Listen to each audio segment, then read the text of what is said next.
From The National, this is Trending Middle East. I'm Yasmin Al-Taji. It's Thursday, September 11th. Here are today's headlines. GCC leaders are rallying behind Qatar after an unprecedented Israeli attack on its capital. UAE President Sheikh Mohammed on Wednesday met Sheikh Tamim, Emir of Qatar, in Doha. Israel attacked Doha on Tuesday. It said it was targeting Hamas leaders. They were there reviewing a Gaza ceasefire proposal. Hamas said none of the leaders there were killed, but there have been casualties, including the son of senior leader Khalil al-Hayya and a Qatari security officer. Now, diplomacy hangs in the balance. The National's Vanessa Ghanem reports. Whether U.S. President Donald Trump knew in advance about the attack or not no longer matters. What matters is that a major non-NATO ally for the U.S. was attacked by Israel, which is a very close ally and partner to the U.S. The Israeli military said it carried out a, quote, precise strike, unquote, on the senior leadership. Israeli Prime Minister Benjamin Netanyahu called it a, quote, wholly independent Israeli operation, unquote. The White House said the U.S. was informed in advance, but distanced itself from the attack. It said it tried to warn Qatar before the attacks. Qatar said it received the call from Washington as explosions were sounding off. Qatar hosts the largest U.S. military facility in the Middle East and is also home to the U.S. CENTCOM, Central Command. Now, the message from the Gulf was strong and clear, and you can tell from all the statements, the condemnations, how angry and disappointed they are. And also, there's heightened anxiety. We saw UAE President Sheikh Mohammed visiting Doha in a very important show of solidarity. And Saudi Crown Prince Mohammed bin Salman is also expected to visit. So the message here is clear.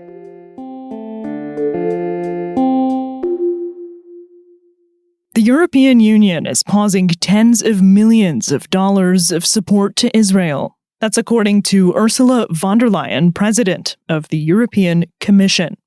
We will put our bilateral support to Israel on hold. We will stop all payments in these areas without affecting our work with Israeli civil society or Yad Vashem. A Commission spokesperson confirmed to The National that the suspension amounts to at least 32 million euros. That's 37 million US dollars. It includes 14 million in ongoing institutional cooperation projects with Israel and 18 million that Israel was set to receive over 3 years under another pot of money meant to reinforce EU-Israel relations. The National Sunniva Rose reports from Paris. Ursula von der Leyen is often described as pro-Israel. After nearly 3 years of Israel's war in Gaza and more than 64,000 dead, her tone on Israel has hardened. What is happening in Gaza has shaken the conscience of the world. This is a reflection of the broader sentiment in Europe. For the sake of the children, for the sake of humanity, this must stop.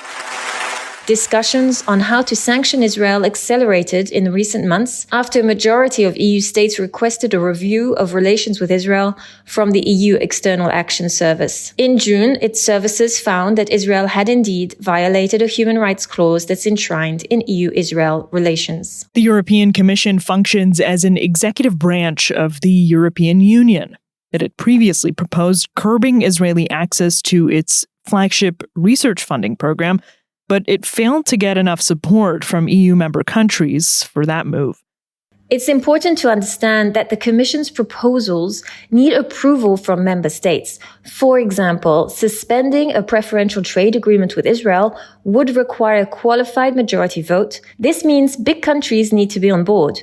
And I'm thinking specifically of Italy and Germany, which have been so far reported to oppose a Commission proposal made in July, which many describe as symbolic, to partially suspend Israeli startups from an EU flagship research program called Horizon Europe. This comes ahead of high-level talks at the United Nations General Assembly this month, where several EU nations have said they'll formally recognize the state of Palestine. Israel has some staunch supporters among the EU's 27 member states, like Hungary and the Czech Republic. This has blocked initiatives to issue sanctions against Israel because that requires unanimous approval. You have to remember that sanctions and, for example, suspending preferential trade agreements are not the same thing. We're still far from the EU actually doing anything on Israel, but the momentum's building.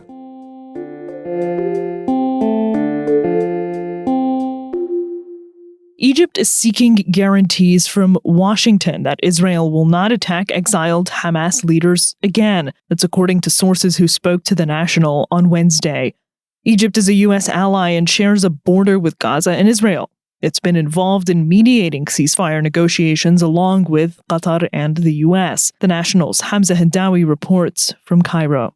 Sources also told The National that Egypt, Qatar, and NATO member and close U.S. ally Turkey have in recent days discussed ways to best provide protection for Hamas's exiled leaders against possible attacks by Israel. These discussions, they said, were prompted by intelligence reaching the three nations that Israel planned to attack senior Hamas figures in and outside Gaza as part of its war goal to wipe out the group. As part of the talks, Egypt was considering providing a home for 3 or maybe 4 of the group's top leaders who are involved in the indirect negotiations with Israel to end the Gaza war, according to the sources. Egypt's request comes after the Tuesday strike on Doha by Israel. The White House said Tuesday night that Trump didn't agree with Israel's decision to strike Hamas's exiled leaders in Qatar. There has been no response yet from Washington on the Egyptian request for those guarantees. But according to the sources who spoke to The National, Egypt's plea stands a good chance of receiving a positive response from Trump's administration. That's all for this morning's headlines. You can get these stories and follow our live coverage at thenationalnews.com. Yasmin Al-Taji, The National.